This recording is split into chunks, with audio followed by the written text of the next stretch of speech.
if we're talking on climate policy and all that stuff, then a place like a harbor is a curious thing as well, because if you transport, you need energy to transport, and this is, so to say, the most, a harbor stands for transport. And if you look at the stuff over there, this metal, we have a steel welding in Hamburg. We have a Stahlwerk in Hamburg. But even though this is going to be transported over the whole planet, so for ecological reasons, it does make no sense. And in Hamburg, it is hard to talk about it, because actually we should talk about what comes after the harbor. We should, we should have regional cycles, and international transports and globalization has been the word in recent decades, but it is consuming a lot of energy to take all these long routes. So this is something we should always have in mind when we look here. These are goods being transported from one part of the globe to another part of the globe, and the question could have also been, why is it not being produced at the site? Right. Yeah.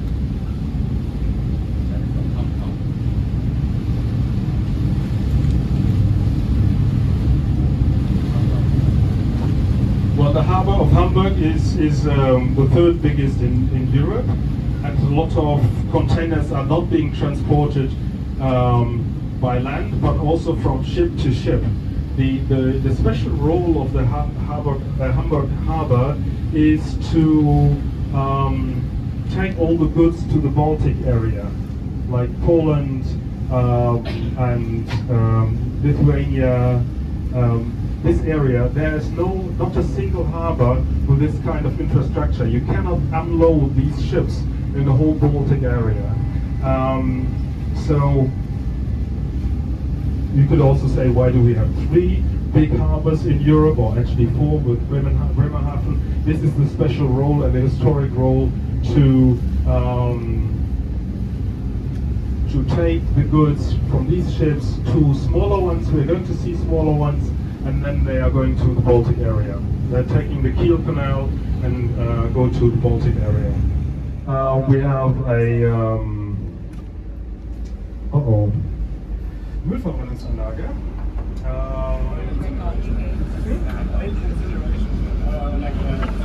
Waste incineration facility here, sorry. And then in the rear you see Dortmund, Germany's biggest CO2 source, the biggest coal power station in the area. So that's the reason why we do this tour. It's not because we can say something about electricity or energy, but because the Hamburg Harbor is a real hub for energy infrastructure. Right, so this is the agrofuel refinery, and on this side you have the incineration of waste. Actually, in an agglomeration center like Hamburg, or metropolis as Hamburg, this kind of energy source is relevant. If you go to the countryside, it's not. But for Hamburg, this plays a role. We have now we only have 2 of these sites, and but they are not unimportant to Hamburg. And in the rear, you see 2 wind turbines. At the time when they were built, they were the biggest in the world.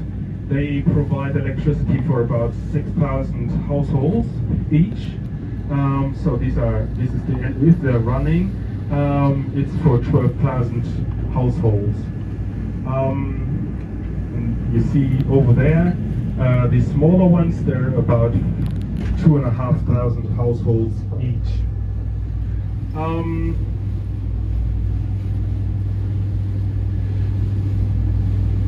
Well, that's interesting to see that now we have Chinese coal coming in here. This is Germany's biggest coal harbor, as I said, and the coal is being used for steel production. It's not for electricity. It's for steel production, And by every situation, in Germany, the public debate came to the point, okay, this is enough, and we stop it at that point. And then we have water or hydro power, which is only 3.7. It's between 3.7 and 4.2%, which is much less than in Vietnam, because we don't have big dam project here. If you go to Ghana or Brazil or Mozambique, you see the big dam project. It's much easier to rely on coal than on any other fossil source. You see with gas, now we do have the problem with gas that's being basically produced by Russia in our case, and Norway. And coal comes from US, Australia, South Africa, all those countries that have good relations to Germany. So that is another reason to have a coal power station. The third reason is, if you have a power station, then you need an access to the grid. You have to get rid of this. You have to sell the electricity. And this is a little bit tricky, because there are some regulamentations where you can have this high electricity grid.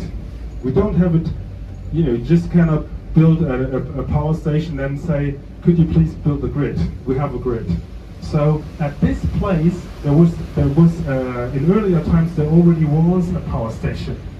So the company who was building this power station, so that was the reason why they were building this power station at that place. And then comes another and a historical fact. In World War II, a lot of the energy infrastructure was bombed by the Allies.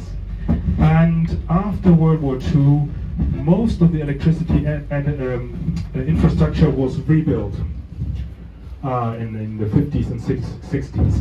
And these power stations came to an end in the 1990s, early 2000s. At that time, it was clear that the coal power station had to be replaced. The coal power station that was the generation after the war.